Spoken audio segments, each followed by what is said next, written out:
All right, police in Louisiana are searching for more suspects involved in a shooting at the Mall of Louisiana in Baton Rouge yesterday. They say two groups got into an argument in the food court.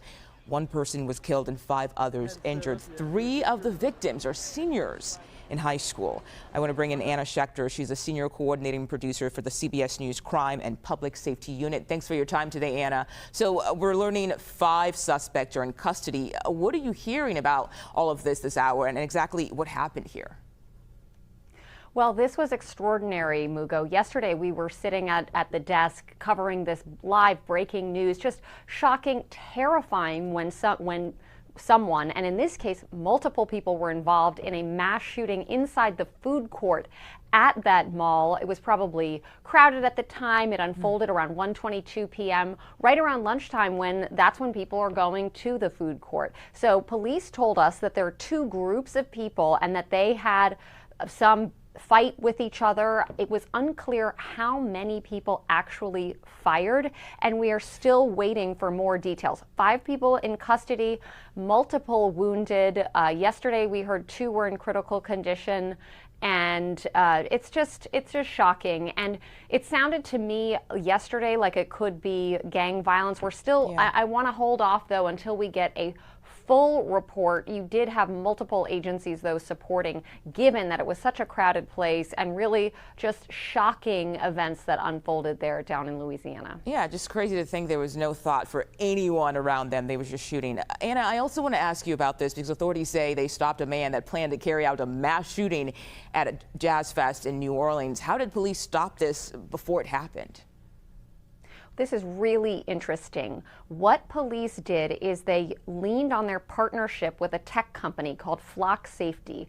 They have automated license plate readers all around the area where he was caught in Florida, and they tracked his vehicle. So how did this unfold? Well, first his family up in North Carolina reported him missing, and so police were trying to track him using cell phone data towers. All this technology helped track him, but those automated license plate readers that essentially take a photo of the vehicle, because they knew that make and model, that is how they homed in. And when they found him, he had multiple rounds of ammunition, and they learned that he was targeting that jazz festival.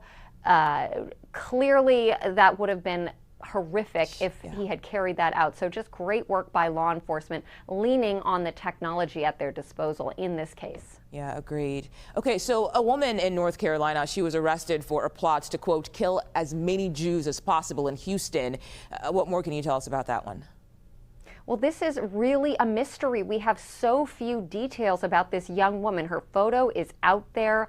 I reached out to some investigators who dive into these types of hate crimes. But again, this was great work where somebody saw something and said something. This was a tip that came into law enforcement. They investigated, and it ultimately, she was arrested, and another minor was also arrested. Now, we expect to hear more about this bizarre case on Monday, but this is just another example of an anti-Semitic plot. We've seen such high numbers of this particular type of crime. Yet another example here in this case, Mugo.